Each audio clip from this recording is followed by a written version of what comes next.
Okay, so the next sequence is building the oscillator, and here is the chip number, SG3524.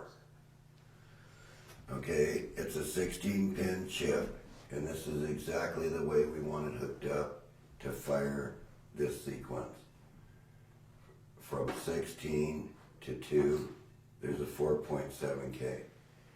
Now, pin number 16 on the SG3524 is an internal voltage regulator at 5 volts.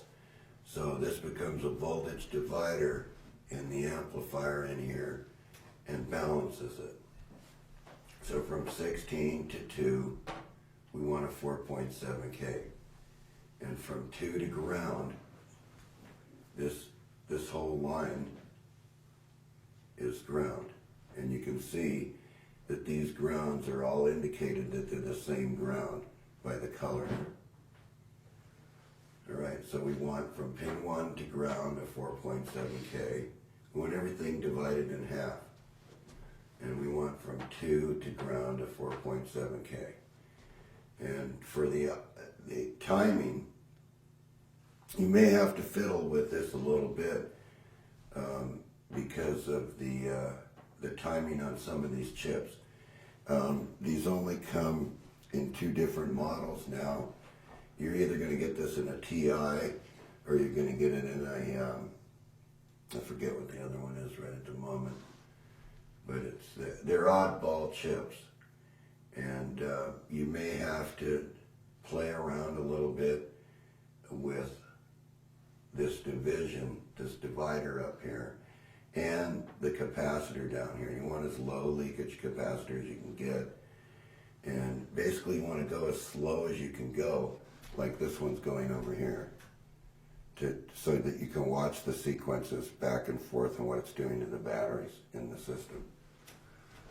And so this is exactly the way we want it hooked up. So this one turns on. Here's S1, S3, and S6, right back to the original Ronald Brent circuit. And he's indicated that right here, that S1's going to go on, S3 and S6 are going to fire together. That's these here. Now, we've put 330 ohms up here that are going into these collectors here, because this is our current limit for these LEDs that you're going to use in the optos. These are the optos, these are the pin numbers again.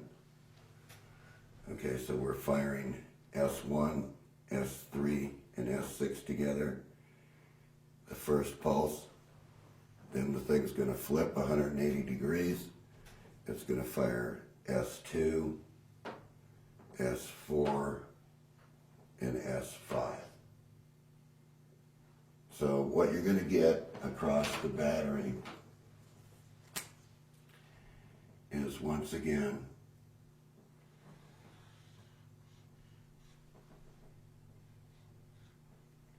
is this rocking wave.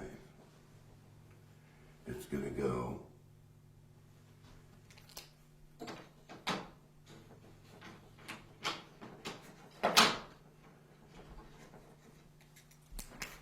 this direction, and then it's going to go that direction. So what you're going to see is a rock between the batteries. Between these batteries, you're going to see these batteries rocking, and I'm going to show you that one more time.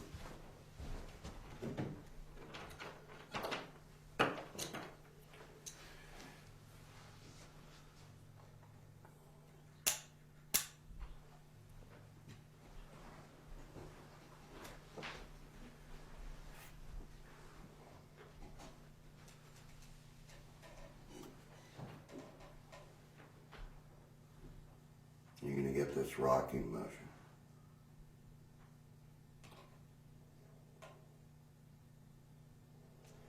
Now, once again, if you're familiar with our energy series, once again, what's actually happening is that the battery is being pulse charged backwards and forwards through the load on this sequence. So we can have the difference between the batteries. Once the battery charges, we get the little bit of different potential difference which you can use, which is indicated by the yellow light. And I'm sorry about the radio. Bring the radio back. Let you listen to it one more time. I had to get it out of the way.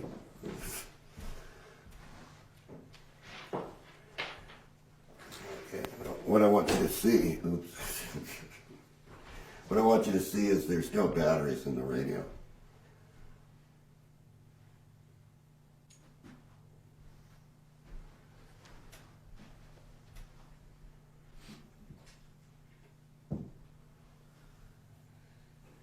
And now what I'm going to do is I'm going to transform this energy from the negative terminals from the switch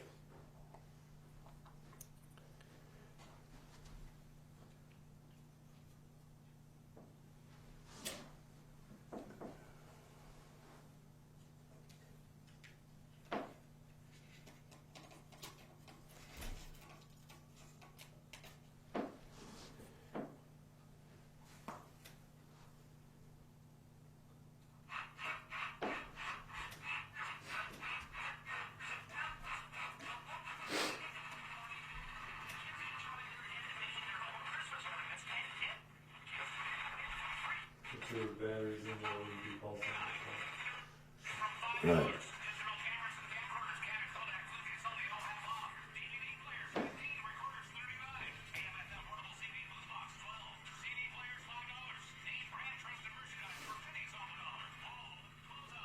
And you can actually, as you get closer to it,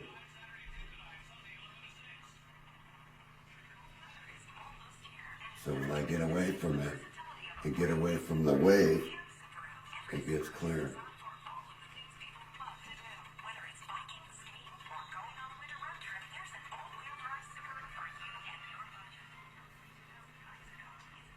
So now that you've seen this has all been running in the background this whole time, we'll measure the batteries one more time. We'll just get rid of this radio because I have clip leads on it and I don't want to short anything out. And you can see it's definitely off. That's what was left in the capacitor, and it's nothing there.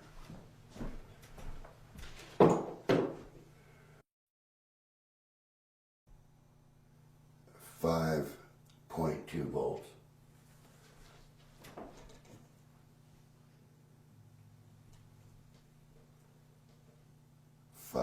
.8 volts.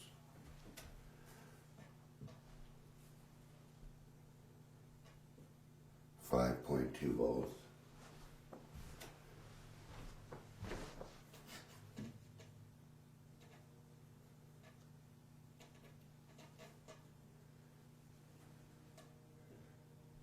5.8 volts. So they never depleted and they never went down during this whole thing. It didn't burn any energy except for what we took from it, and the batteries are definitely charged. So once again, I think I'm just going to go over this oscillator one more time for you so we get this right. I want you, when you're building this, to use the HD H11D1 octo for this device, to drive the power transistors. The hookup I want on the power transistors, if the power transistor, and I'll indicate the power transistor with this big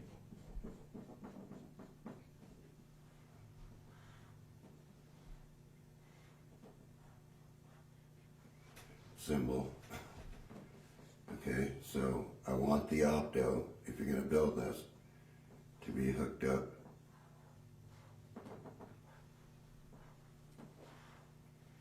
just like this. 5, 4, B, E, C. Diode.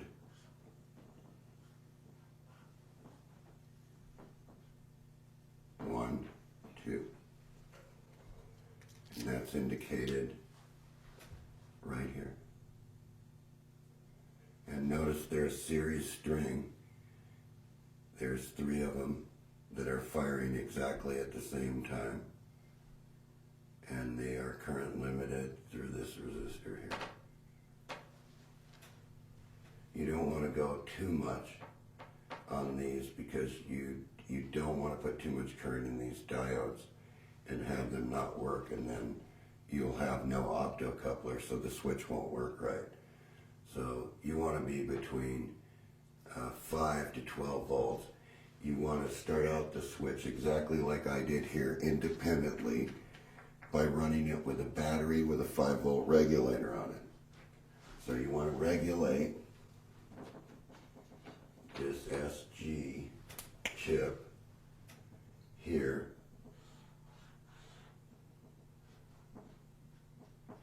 This ground is the same as this ground right here. This would be pin 3, pin 2, pin 1. So you'll come in with 12 volts here. You'll regulate it down to 5. And that's what will run your oscillator.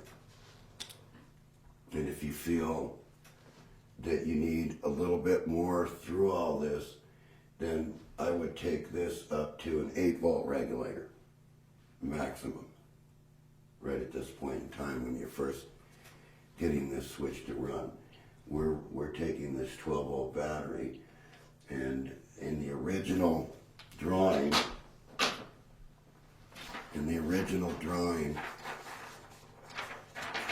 we had an independent 5-volt battery right here, and that ran the oscillator. So this right now is running the oscillator for us here, because we wanted to explain the sequence and switching here and where the energy comes out of. But those LEDs are all on the outside of the opto. Yes, they're all on the outside of the optos. They're exactly what is shown here in the diagrams that you had on the board where the LEDs were. And the other thing is that if you really do want to charge this from one side of this, then you have to have the same batteries here. And you have to decide which battery you want to put this in parallel with through diode isolation. So for just convenience right now to run the switch for you and show you that it's absolutely a working device, it was easier to hook it up this way. And it's accomplishing its job because it's running all this stuff and these aren't going down. And there are no series resistors in line with these LEDs at all, so they're not current limited. So it's just the negative energy that's running them. And see, this is a rectified negative. This is why this one's showing you a continuous light almost. Just like the radio was pulsing, that's what you're seeing right here, is the frequency. So we'll show you what we did.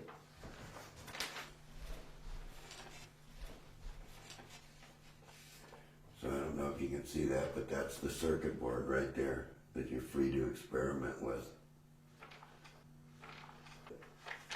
Yeah, we'll photograph that and then just. Okay, so you want to do that?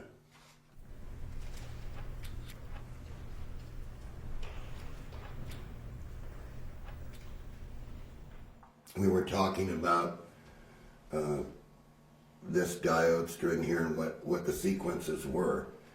And as I said before, the sequences are that one side all turns on together and that would be S1, S3, and S6, which Ronald Brent wanted to have done. And then this side goes off, and this side goes on. That would be S2, S4, and S5.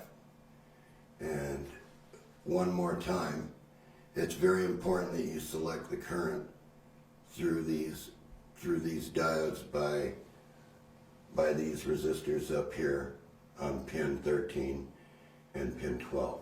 Related to the voltage. Yeah, right. 5 volts, 12. Mm-hmm. Because we don't know where you're going to go with this when you try to reconstruct it. We don't know if you're going to be at 5 volts. We don't know if you're going to be at 12 volts or you're going to be at 24 volts. Now, if you were at 24 volts, you'd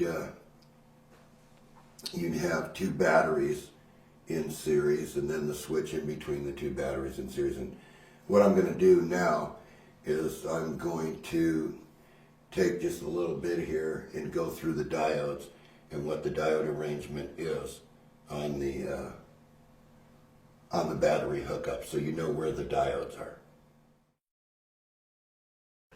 Okay, so anyway, what I've done now is I've drawn the full circuit on the board the way I want it arranged. And you'll notice here that I've made a correction from the beginning of the video that we were using a Schottky barrier diode, which is a number SB570, and so I have it right here in all these places. And these are low drop diodes. They're very quick in recovery. And once again, I'm going to mention that we're using the MJL 21194 audio power transistor in this circuit. So this is a sequence: S1, S3, and S6 fire together.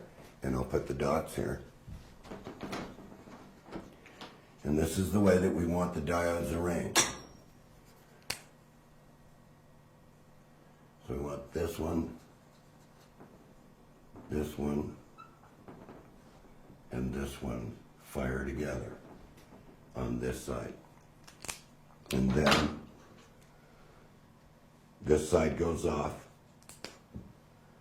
and this one,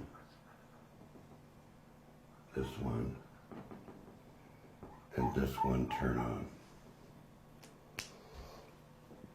Okay, the next portion of the circuit is when these are firing. In the first portion of the circuit, you have the arrangement of the optocoupler, so there's no need for me to redraw that.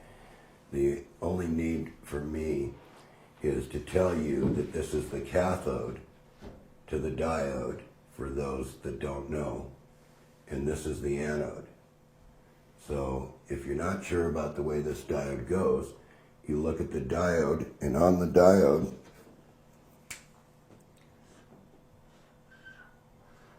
you'll have a band with 2 leads. And that is the cathode to the diode. So when you look at this, it's actually going just like this.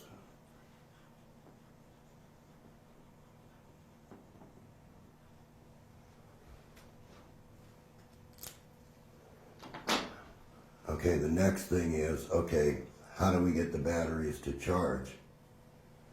So let's just imagine that the optocouplers are in, the oscillators in, because to try to draw that on this board, it gets very complicated, but we have some stills of that, so you'll be able to see that.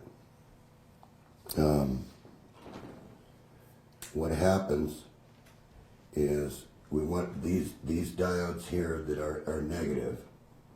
These are at the negative, or these here, excuse me. These diodes right here are the negatives. So what we have to do is we have to take this transistor here, and we insert the diode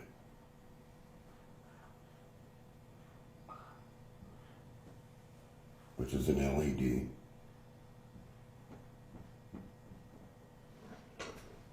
And that diode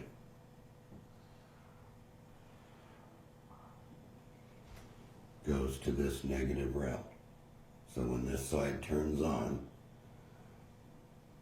what happens is that these, you'll see here, that these do a conduction because it's negative. So this side's 10, this side's 5. So then we do the same thing with this one.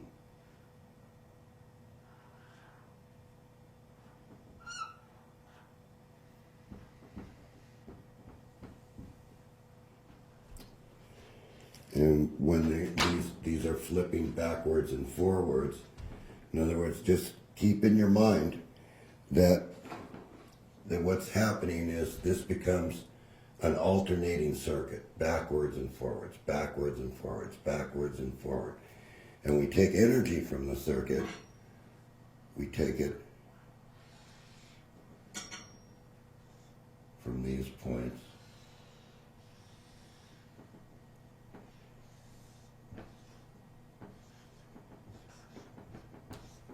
right here. And it'll be in the difference of potential. There'll be a difference between the two minus the charge voltage. So that will be the negative energy that you can have in the system. And that's depicted as this switches back and forth. The potential energy that's left over is right here in this yellow LED. And of course, the faster the circuit goes, the steadier the potential energy is between the switch points. So what I also want to mention is that you only need to run this for a little while, because you want to be able to use the energy. So if you use a little bit of energy from, say, this battery, and use a little bit of energy from this battery, and a little bit of energy from this battery, but running something, right? The batteries are going to lower themselves down. Then all you have to do is put this in the charge mode and charge the batteries back up. And so it'll switch back and forth like you see right here. You'll be able to use this energy if you want to run the switch. But you want to pay very close attention, because you don't want the NiCads to overcharge and get hot. That's very important. And you want the correct wires in gauge, 10 gauge or 5 gauge or 3 gauge or whatever you're going to do, or 20 gauge. You got to have this wire diameter is very important, because you want to keep the impedance low to these batteries, because they are a low impedance device. And you start out with an initial charge. So hold on, John. You said the wire size is very important. It is. Depending on what they're going to run. Okay. So what do you recommend they run to start off with? Well, I'm recommending that I'm starting off here with 18 gauge, or this is 20 gauge. Okay, it's 20 gauge, because we're not looking for a lot of power. But if they were using batteries, it'd be aught 6, and I'll explain that in a minute. Okay. I'll get to that.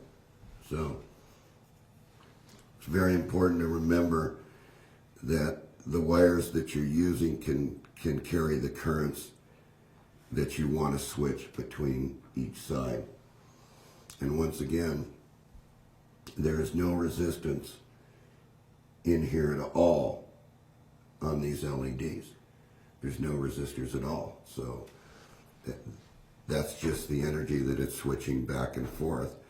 And remember that every time it does this and turns the LEDs on, it's using energy in this portion of the circuit. And the Tesla switch was kind of funny, because you can't explain why the batteries stay charged, even though it's using this potential energy in the circuit. And once again, to show you that it's alternating, because I want to cover this so everybody understands that it has to be switched this way. You cannot switch it any other way. Even in the advancements of this circuit, which are proprietary and protected under our patent number on the potential charger, which is US Patent 6677730. This is why we don't go into the advanced circuits. We just go into the simple circuits. But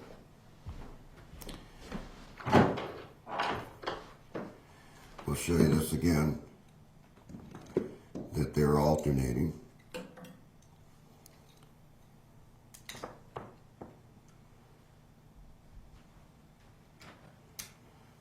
Okay. And we'll show you the switching one more time here.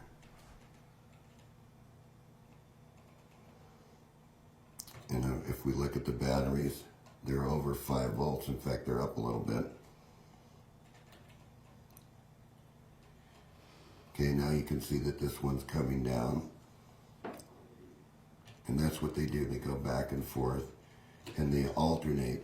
And the funny thing about a NiCad battery is if you leave the circuit overnight, NiCads lose a little bit of energy because there's leakages in all batteries.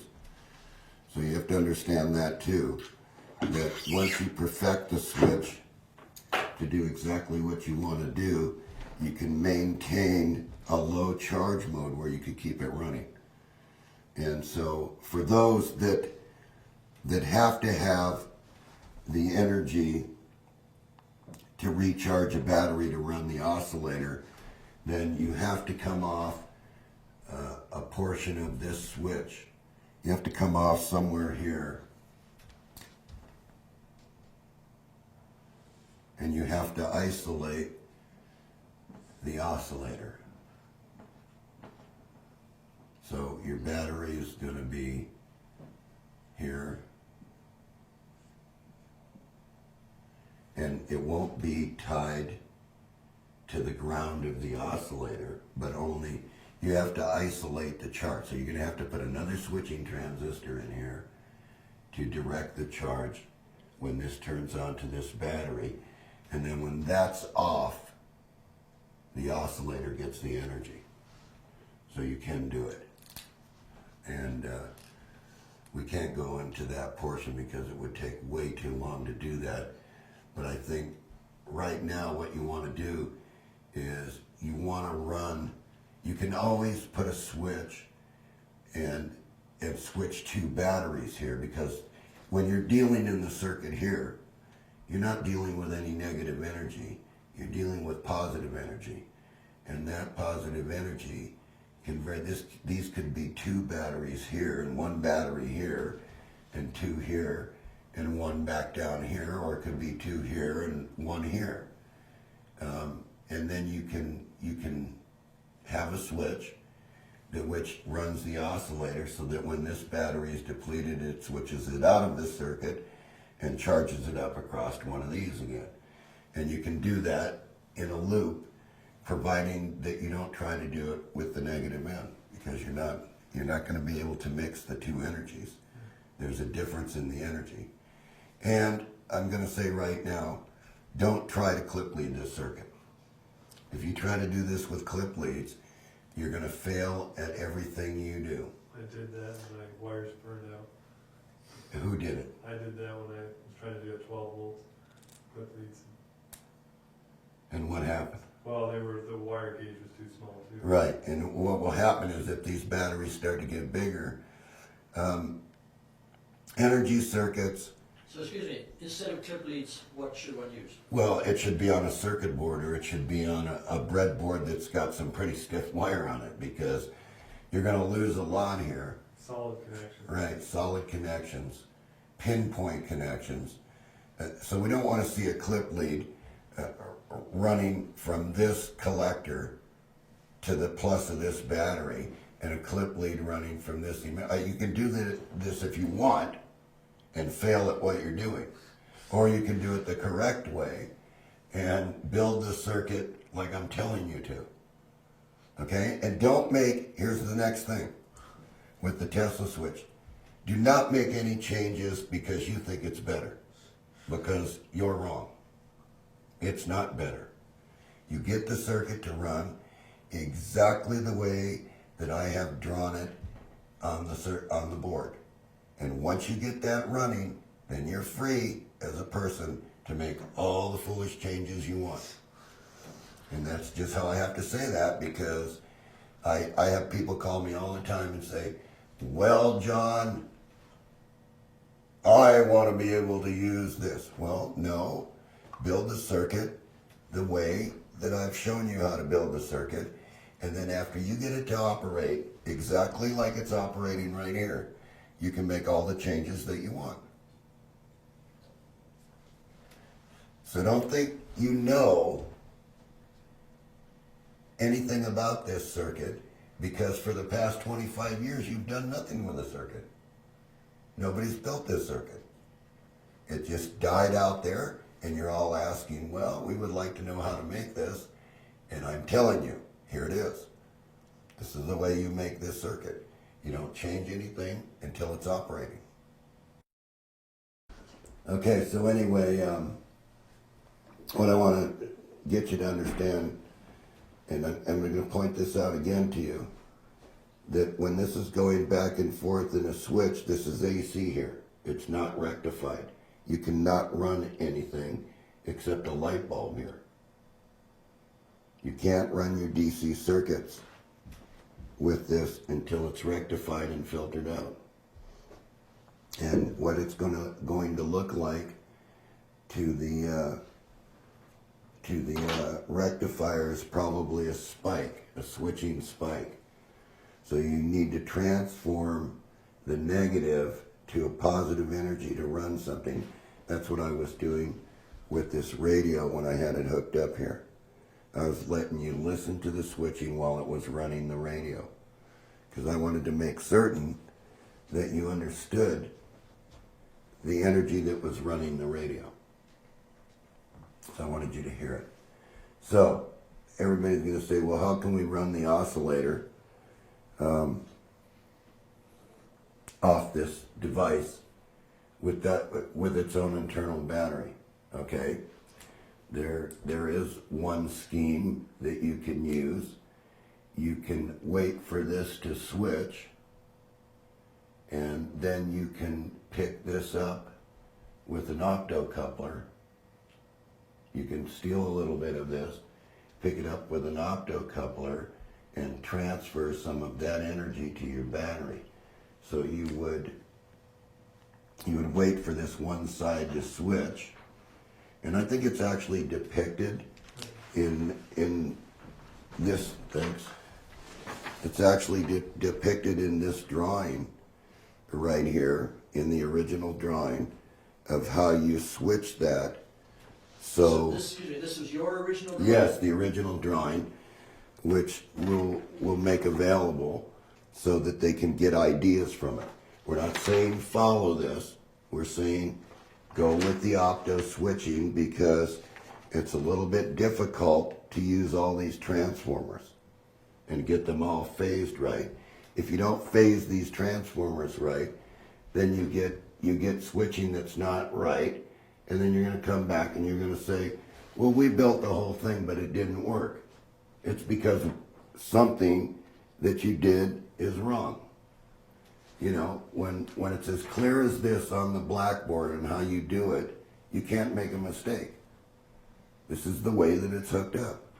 You know, if you think, well, maybe I'll go in my junk box and get this diode, and I'll find another junky diode and put it in over here, and another junky diode and put it in over here. It's not going to work.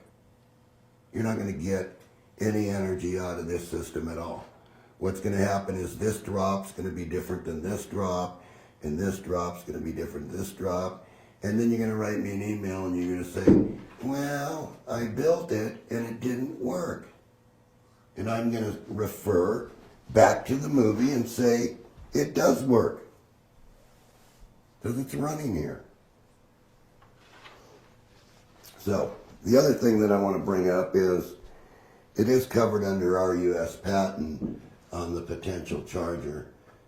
which was for charging batteries. Basically, that's, if you look at the claims cover this exact switching methodology with capacitors and batteries, and also covers the solar end. This can be a very good solar oscillator if you want to run it from the sun. It would work very well for doing that, for charging batteries. You know, and it would charge all the batteries if you did it. You could actually do that with the sun. And the other thing I want to bring up is, I think that everybody owes quite a bit of gratitude to Tom Bearden for all this, because if it wouldn't have been for Tom Bearden, this whole field would have never even gotten started. Tom Bearden actually started this field by doing all the research work for everybody out there that's in the free energy community. And what I think is, in my own mind, is I would have never done this if it wouldn't have been for Tom Bearden. And everybody can say, well, we don't agree with Tom Bearden's theories, but has anybody really ever done the research like Tom Bearden? Have they done the discovery method? Have they tried the circuits, or did they change them? Well, for 25 years, the Tesla switch has been in a book. And to this day, I haven't seen any Tesla switches out there. I have never seen it on YouTube. I've never seen anybody report anything except for what's written in the book. So anyway, what I'm going to point out here is Tom Bearden. And Tom Bearden was very unique in his research, and always could go to a book and pick out the missing chapter in some form of energy. Do you know when Tom started the research on all this? Oh, Tom started this probably right after he got out of the military. Well, it's in his original master's thesis. Yes, it is. In the 40s, Quito And physics.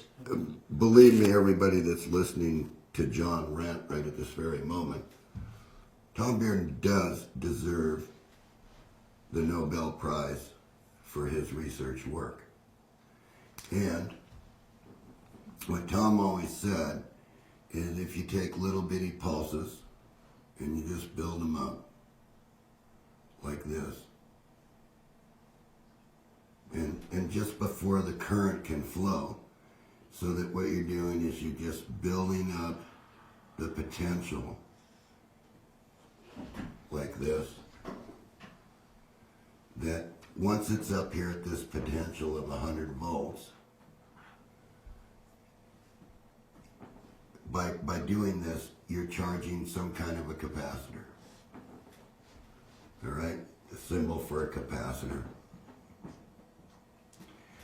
And then once you do that, and you take this portion of it away, so that it's totally disconnected from it, and then you take this portion of the capacitor and you move it over to your battery,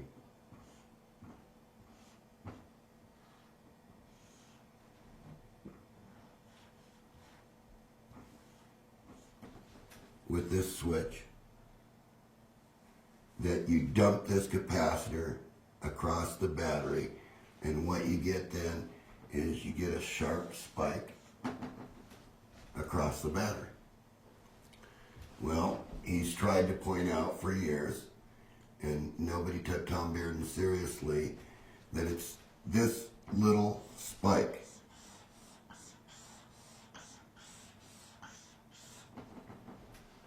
that contains all the knowledge of the universe. So that when this little spike gets into this little chemical battery right here, the battery recharges itself. It keeps going. It's told what to do. And then Tom Bearden says, very conveniently, if you take this switch and it's disconnected again, and this ramp then builds up very slowly without any current to that potential again, that then you disconnect this again, and you hit this switch again, and you dump this across the battery, and you get this spike. Now you do this again. You keep going back and forth like this, back and forth like this, back and forth like this. Pretty soon, this battery is boiling because it's being charged with a potential charge, which is going, and Tom always used to say, the battery looks like this inside.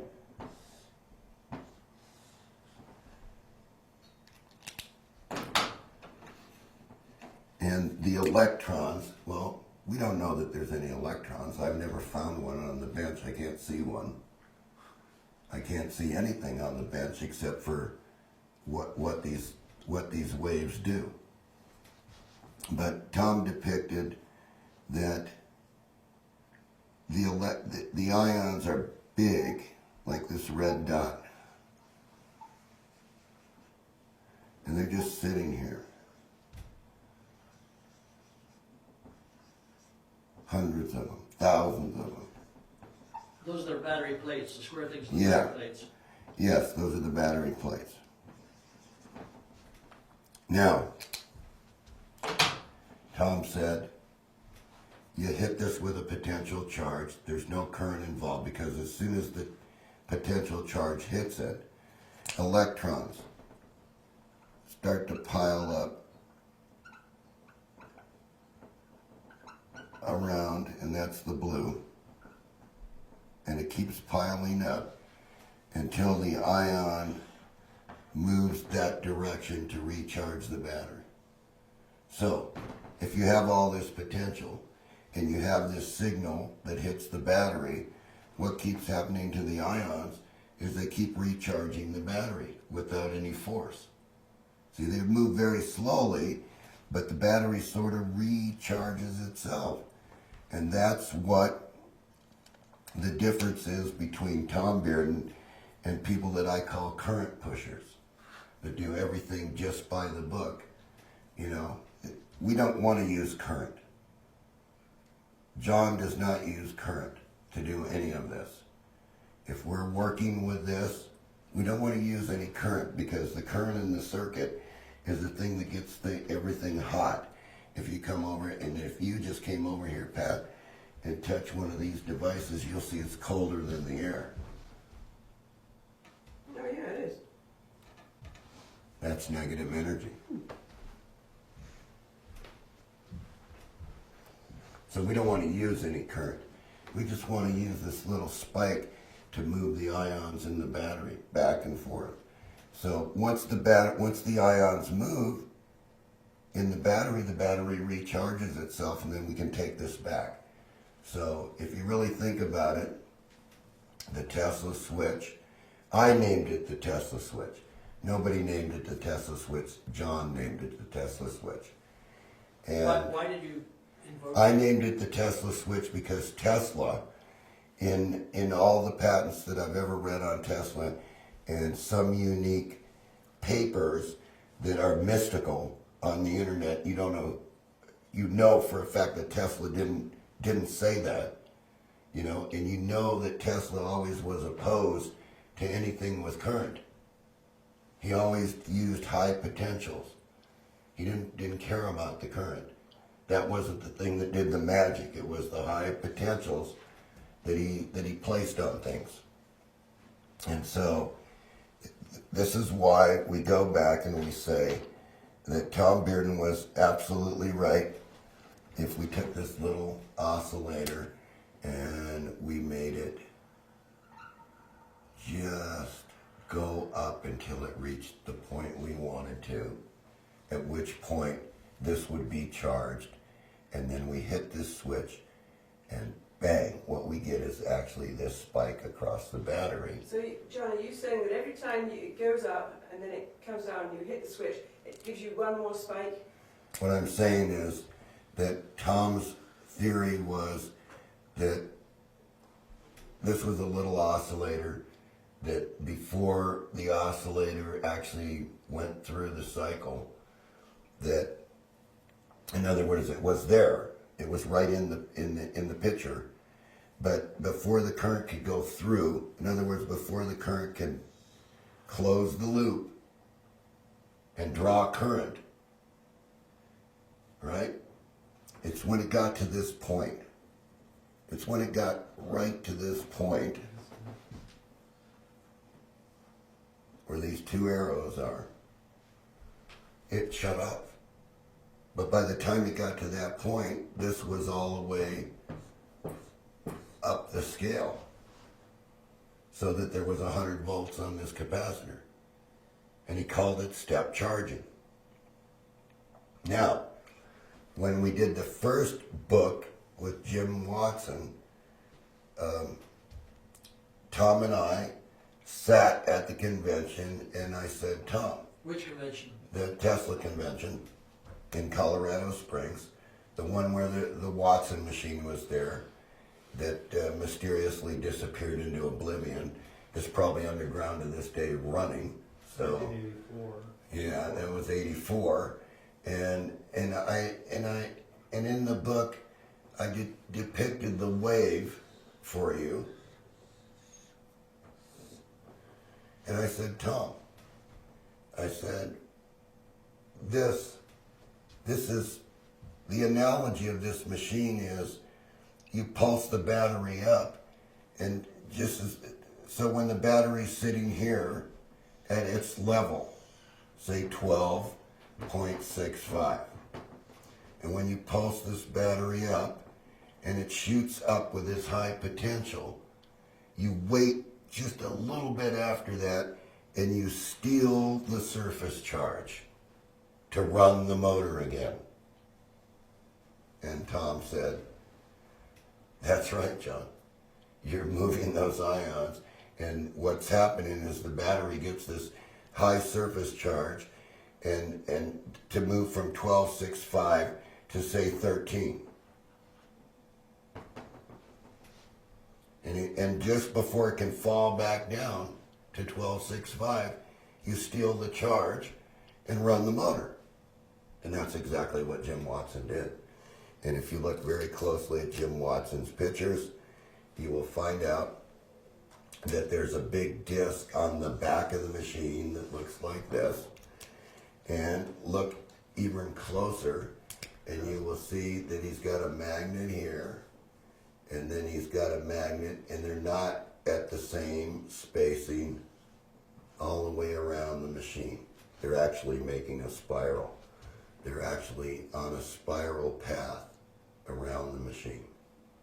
And there's a capacitor involved.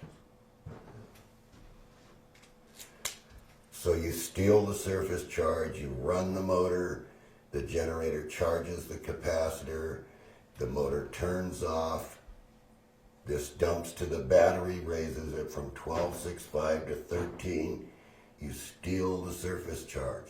Well, if you take the difference between 13 and 12.65, that's what's left over to charge the battery each time. That's the identical thing that's happening right here. You're stealing the surface charge to run. Anytime you put this light in here that's not pulsing with the rest, you're stealing the surface charge. That could be running a motor, that could be running a light. Not on the little kit, unless you're going to make it, a little more powerful than what it is, and that's left up to you. You must learn what the switching is first before you do any experiments. You must know how to make the circuit. Otherwise, you're wasting your time. So, this you all owe to Tom Bearden. Everything Tom Bearden said to this day is exactly right on the wire, and I think you're gonna find out in the future here, if you have an energy shortage, that you better stop wasting your time and get with this new technology, because this is gonna be this is the future. It's what's going on right here. The switching. Tesla said the same thing. So, back to the question. Why did I name it the Tesla switch? Because Tesla was into switching. He said it to George Westinghouse the very first time he told him. George, he said, everything is made up of impulses.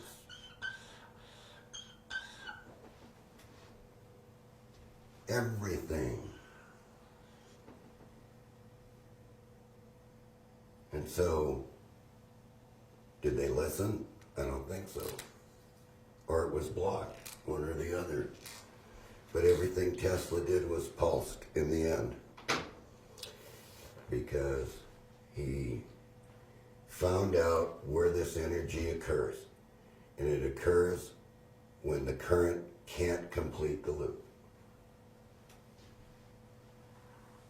And so I think that you have a fair enough understanding of all this. And I think what you need to do is write a letter to Tom Bearden and thank him for putting all this out. Because John wouldn't have done this. But Tom asked that I do this. And another thing, you owe Tony Craddock a lot on this too, because without Tony, none of these DVDs would have ever gotten to any of you people. So with that, I think I'm done with the Tesla switch. John, I had a question. Okay. Yesterday you showed that piece of equipment that you said your first Yes, one. yeah. And you said the guy came in and chopped at it. What Yes. did he take out of it? Well, this was an operating unit, just like this is. Mm-hmm. And John doesn't allow anybody to come anymore and touch anything. All right? But what he did was, this was operating on the bench, just like you see this one, except it's in this box with these batteries. Mm-hmm. And he flew, but it was about 2 weeks after the Tesla convention, and with when Ike Mueller came up and we wrote this book. And of course Ike got to see the machine and got to measure the machine, because he actually stood on stage in Colorado Springs, and I held it up in front of 850 engineers, and they all raised their hand, and I said, you come up. Here, what's this box doing? What are the batteries doing? And he stood right up there on stage and said, they're charging. And then I ran the motor, and they were still charging. And of course, I handed out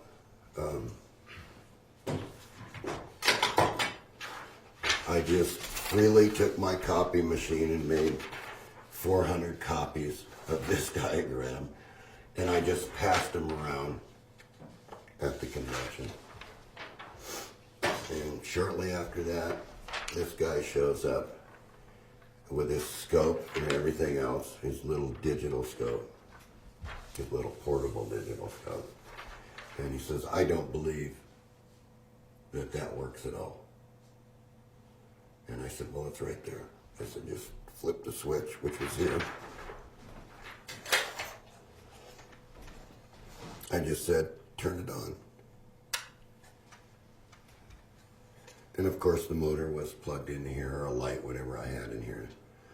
And I said, you can turn this right, and the motor will go slower, or the motor will go faster. And you can put your scope and your meter across the batteries like I did there.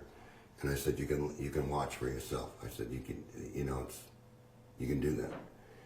And I had an employee in the back who needed help, so I just turned my back for a few minutes. And when I came back, he says, see, I told you it doesn't work. And he had the batteries out, and he had cut these wires, right? because he wanted to insert something, and then he got lost because this was a breadboard. And then the next thing he had a clip between two resistors here, and yeah, I know it's hard to see, I think, Rob, isn't it? He had a clip lead shorting these two out, so he blew the chip out, right? And he packed up his stuff and he says, see, I told you, it doesn't work. And I never allowed anybody to ever come back in to my shop and touch my machines again. Because for some strange reason, if you let people mess with your models, if you do the experiments yourself, it's one thing. And you do it in front of the camera, and just like we're doing right here, you know, you can see that if I pick up this board, there's nothing under the board.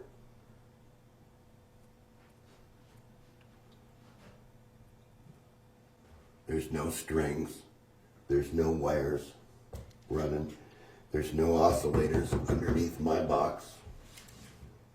There's nothing. It's just the Tesla switch doing its thing the way it always does. And so the other thing that he did was he cut the one of the driver transformers out because he said that he thought there might have been a battery in here. Okay, well, John's not. Those were just Radio Shack transformers. Mm-hmm.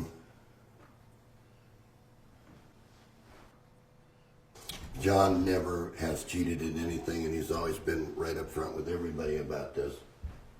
You know, and if you get a good understanding of the Tesla switch, it definitely will power your car if you make it big enough and you get the right devices.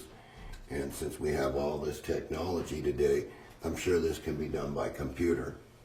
You know, I wasn't going to do it with a computer chip here because I wanted the basic circuit back.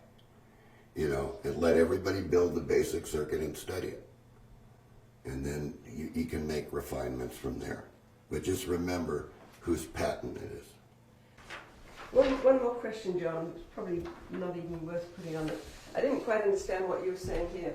You said Tom brings it Okay, up. let's. No, hear the question first. And it comes down here and it goes to a switch. So and then you get this spike thing. Mm-hmm. And he said, and you roll out and you push it up again. And you get this spike. You jump to this spike. Because you switched it twice now. Okay, so now you go up again, it comes out, it goes to this spike? Right. Okay, that's what I want to know. Okay. It's a double, So see, double pole switch. yeah, see what's happening is you're getting, Tom Bearden's analogy was, if you look on some of the older internet sites, you'll see it. In fact, if you look on my old pages, you'll see it. And it shows an oscillator on this side.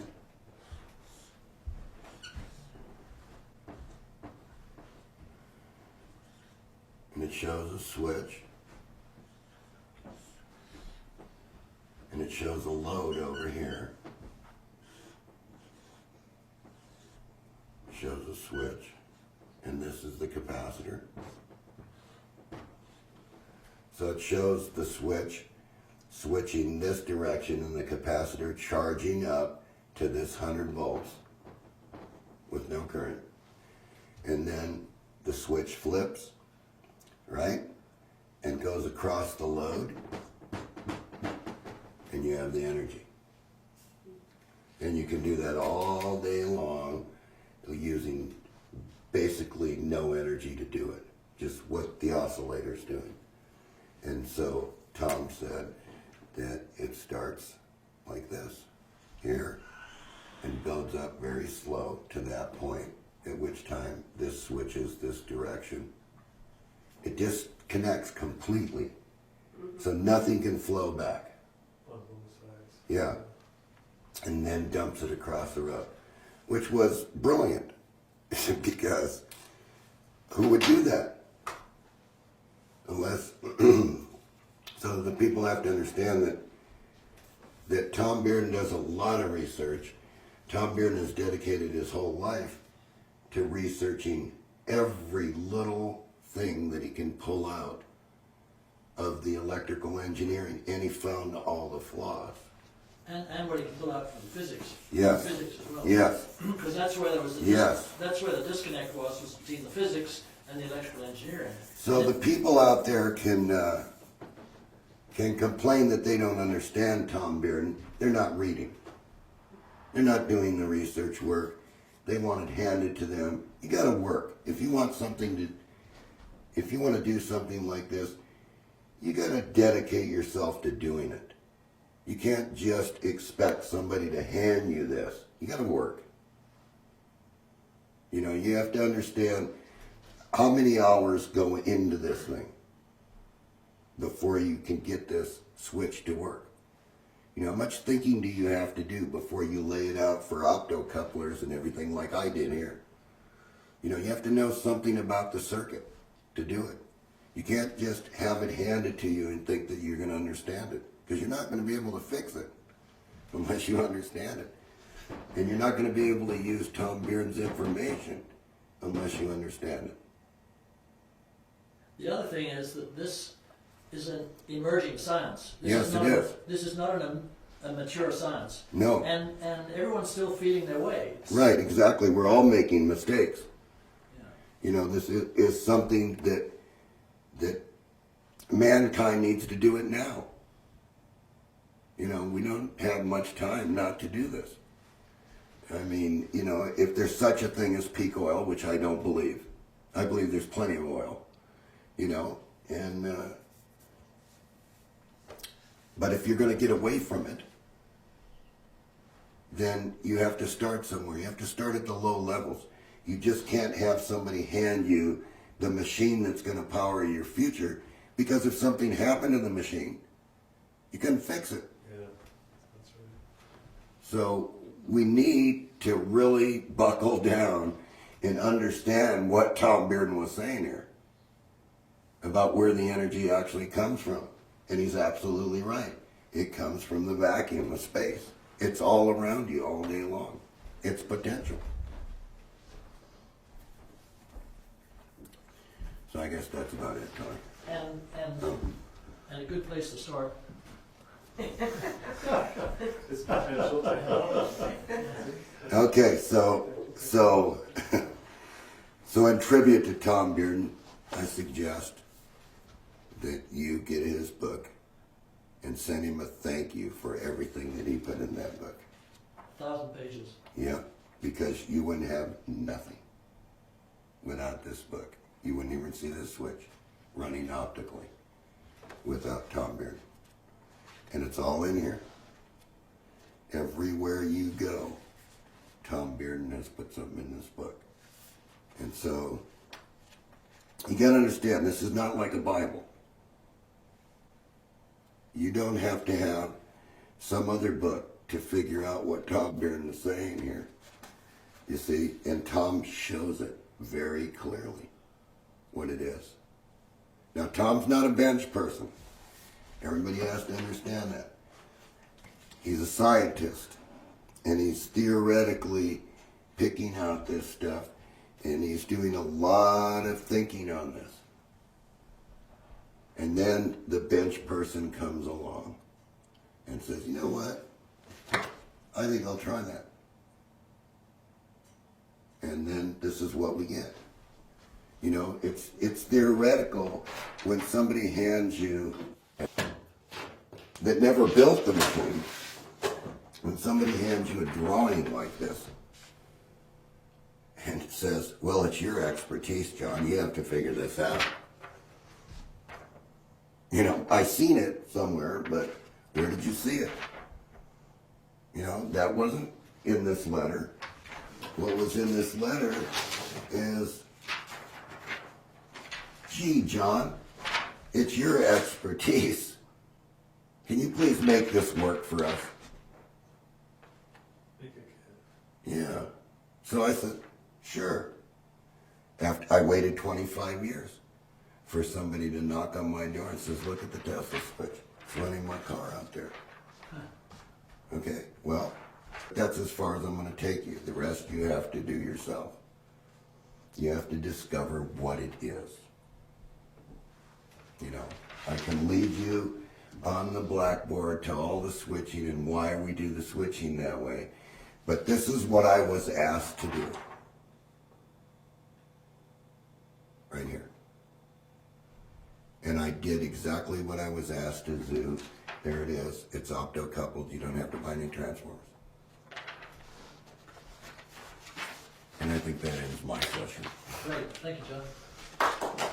Yay! Good job, very good job. Yeah. Yeah.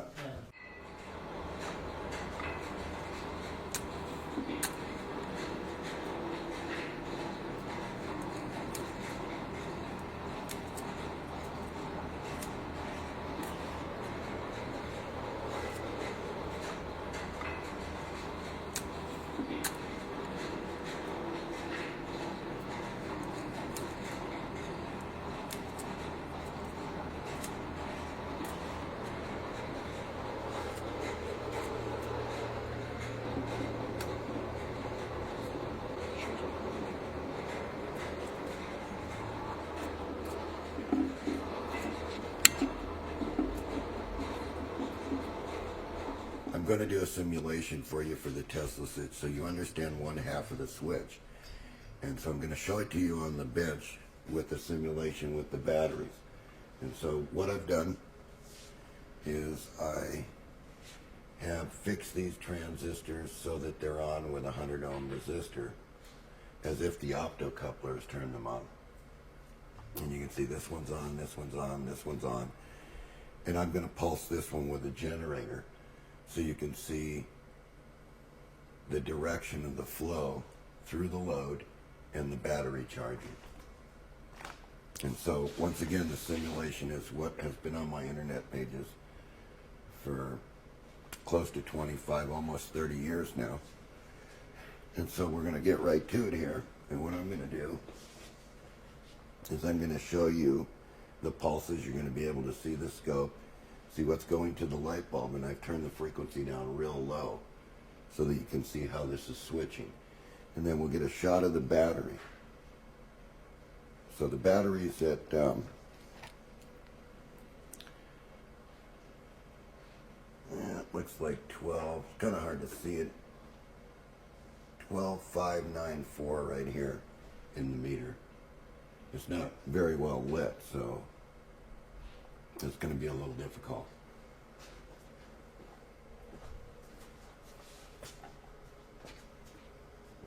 Yeah. Okay, so we know where that battery is right now, where it's sitting. And so what we're going to do is we're going to turn this on. We're going to be using a low frequency around 7 hertz so that you can see the pulses. Okay, and now if we get a shot of the battery, we can see that the battery is raising up and down, up and down, up and down. And you can see that it's not really a straight DC current going to the battery. And so I'll basically show you on the board how this is operating. We've turned this transistor on. This is the positive feed. We could have put, but we didn't because we're just simulating this. We could have put a diode in this line and a diode in this line. Because if you remember, these two negatives are tied together in the switch. All right, so this is our load out here. That's this light right here. And now what we'll do is show you with the DC motor that this isn't really what you would call pure DC charging this battery. So if we disconnected this,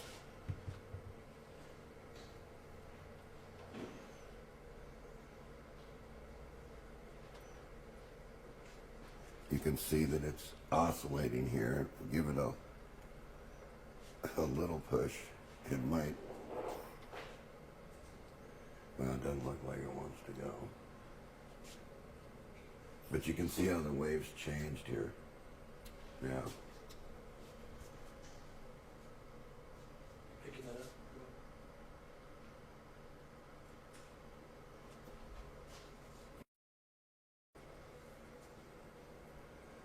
So I tell you what I'm going to do. I'm going to simulate this, right, without the generator, because we already got the wave that it gives out.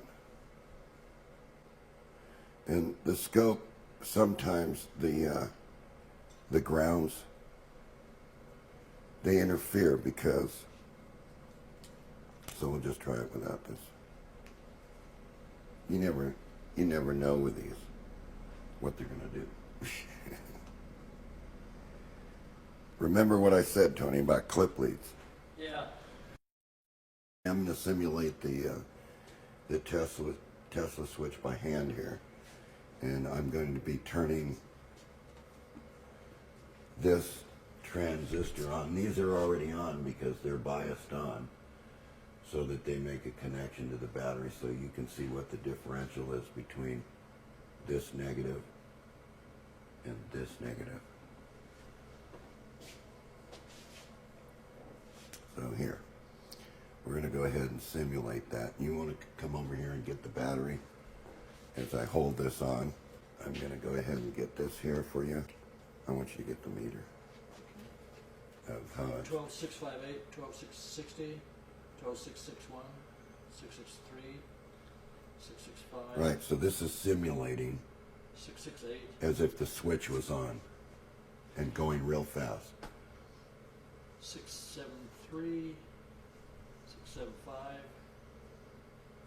76. Good. Where's it going to stabilize? You want No, it'll keep charging Okay, until so- it gets up to boiling. 80? So I'll just cut here. Yeah. This switch is just a simulation of what the oscillator would be doing with the optocouplers, and you can see here. Now what we'll do is we'll tell the switch to run a DC motor, and I'll simulate it.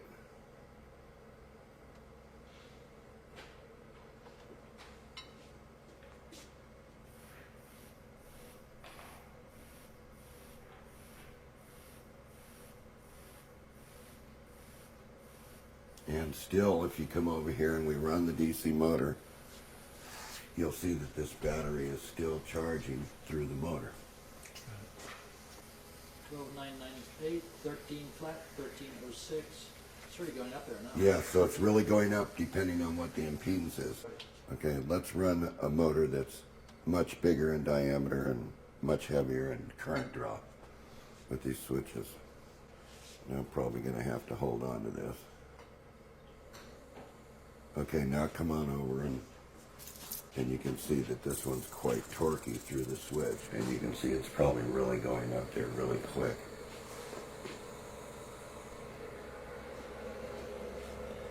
Twelve nine 12 12 945. And as I torque the motor, it should rise. It's going quicker. We're up to 13 right there. 1320, 020, So as I draw a load from the motor, 13050, 13006, 13075. I mean, it's going it's up climbing really very quick. rapidly. Very Yes, because we're putting the motor under load, and more is being transferred to the battery. So once again, what I'll do is I'll simulate the pulse with the light, and of course it's not going to climb as fast because the load is much less. So the harder the load is on the Tesla switch when it's arranged, the lower the impedance of this load is on the Tesla switch, the more this battery charges. So then when it switches back the other direction, then these are charging more too. So this is just one half of the circuit, and we just wanted to show you how the transistors were arranged to switch this. And so once again, we'll pulse this motor, the one with the fan, so you can see it.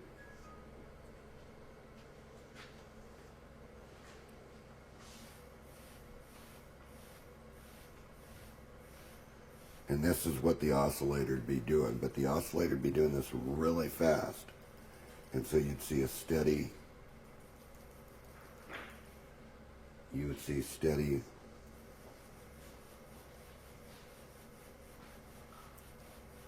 power forward if it was driving an electric vehicle, like Ronald Brent claimed.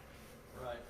So we just wanted to clarify what our experimental data was on the bench with a simulated load on one half of the circuit going to one battery as if these two batteries were in parallel. Right. And I think that now we've explained this and we're okay with this.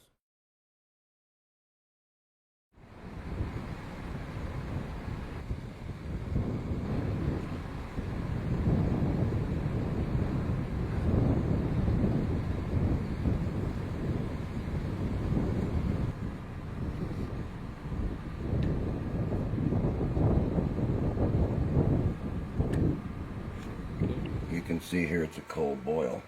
You can see the temperature. Okay, it's 73 degrees. What does that mean, John? It's cold boiling. See here look at the battery 72. Okay, so the battery's 72. Right, now look at the wires. This is the hot side.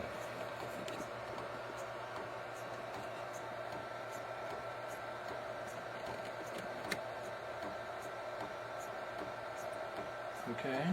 And see the cold side's in the battery. Because look at the wires. And you get it just right. Yep, 70, 75, 76, 73. 73. Mm-hmm. See, there's no heat in the wire. Yeah. But there is a gigantic magnetic field. See? What are you showing us here? The current that the switch is putting out under this condition. Okay. So if we look at this, you can see here the max load voltage is 23 volts. See? 25 right in here. So we'll say 25. And 17 amps. So if we take that in pulse, right? 25. Here. There's 425 watts in a pulse going in. And if you look at the pulse coming out, it's driving the battery to 16 volts.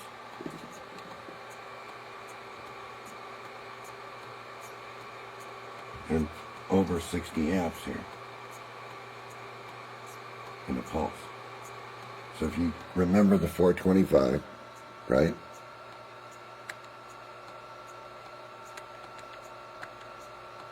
$16 times the 60 is $960, and then divide. There's your COP. What is this? What is the COP? 2.2. Okay. COP of 2.25. So now if we go to a sleep mode, or let's say we're just going to go away, you can see here the gain's going to go up because now we're actually going to put basically nothing in. 25 volts. So we'll just call it 25 times, every once in a while it's going to hit 11 amps, 12, 13, 10. So we'll say around 11 amps. See, because it's not, so we'll just take the mid.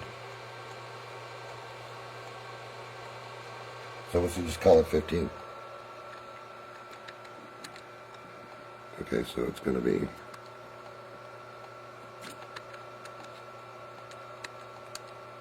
it's 275 watts. Now it's at 15 volts because it's in a mode to where the pulse is much sharper. So it's 15 max at about 60.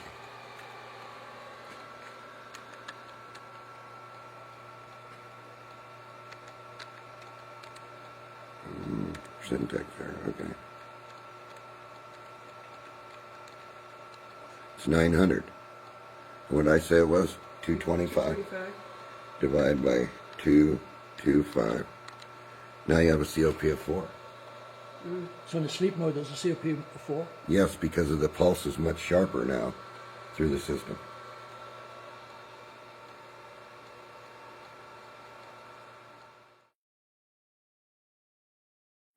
Okay. Then this red one's going to come on and tell you it's overheated. And it's going to Oh, shut this the was machine off. green. It just says that, yeah, I Yeah, can see it's got going to green shut on the it, yeah. machine off and until the device is cool. Mm-hmm. Because remember, this is negative. These are all negative. Mm-hmm. So it's isolated from the batteries because it has to be. Yeah. And it's in quadrants. So it's requiring, instead of 4 batteries, it's requiring 4 capacitors. 2, 2, 2, and 2. Yeah. 4. And these are all linked together, presumably. They're all linked together through what the Tesla switch normally does. Mm-hmm. You know, by switching the batteries around back and forth, right? Okay. So, So this is a more advanced version of what we filmed yes, here last yes, year. yes, this is far more advanced, as you can see. Is this actually a Tesla switch? Yes, Okay.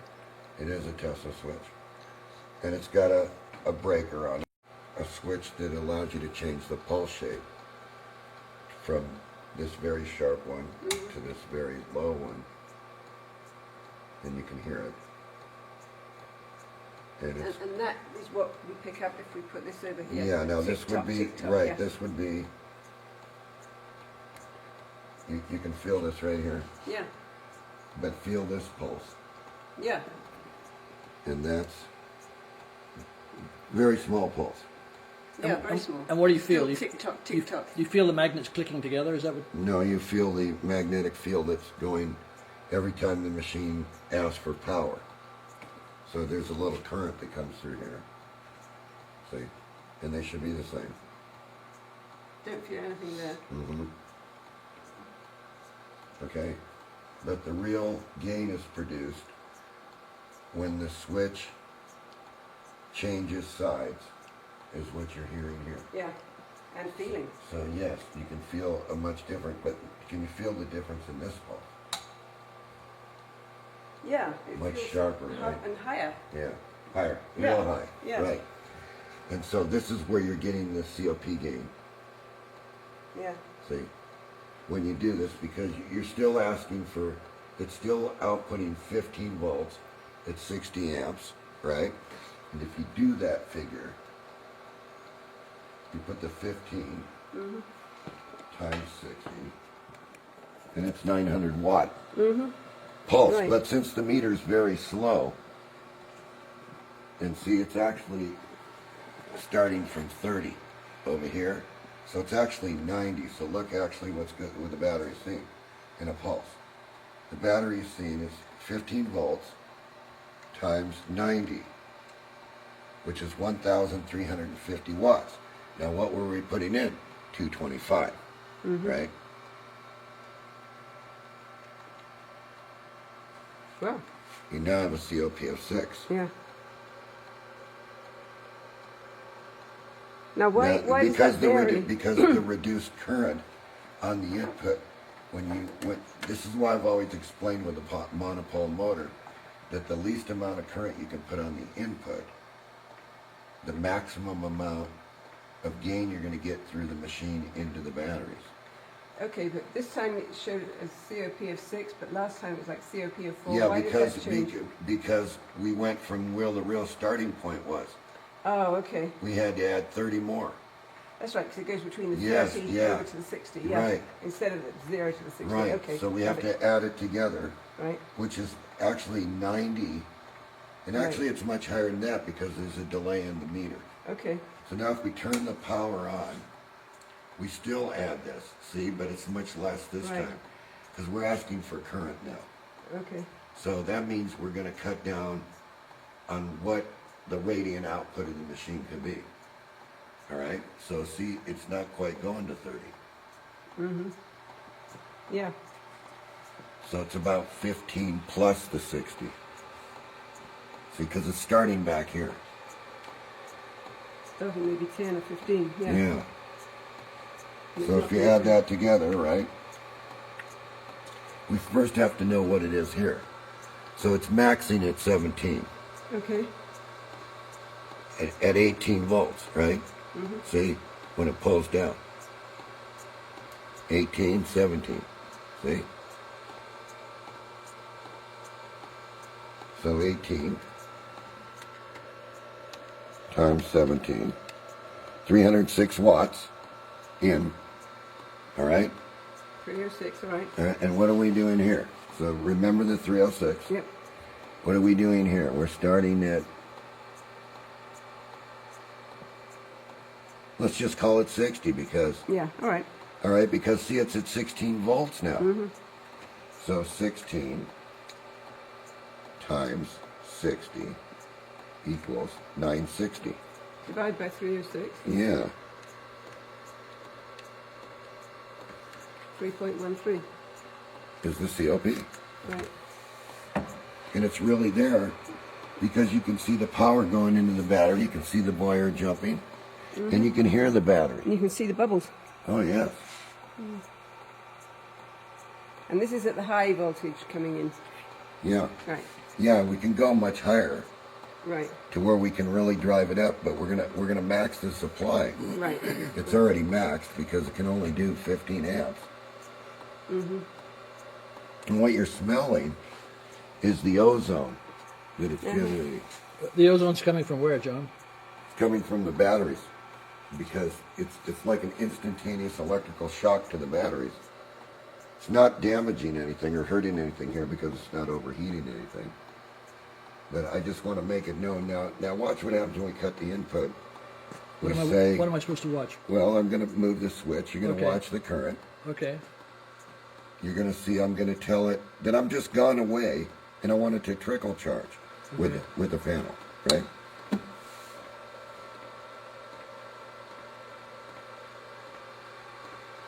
So we're going to get a maximum here, aren't we? 11? No? So we got to average it, see? Because it only consumes what it needs.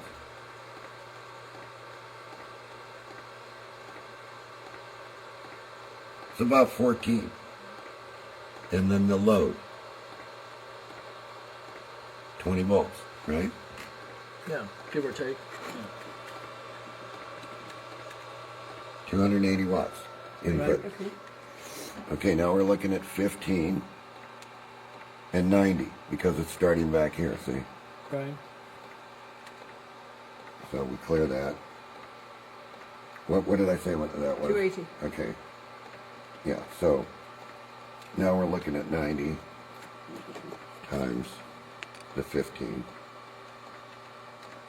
is 1,350 watts divided by 280. 280 oh, divided by 280. Okay, so let's do the 1350 yeah. divided by 280.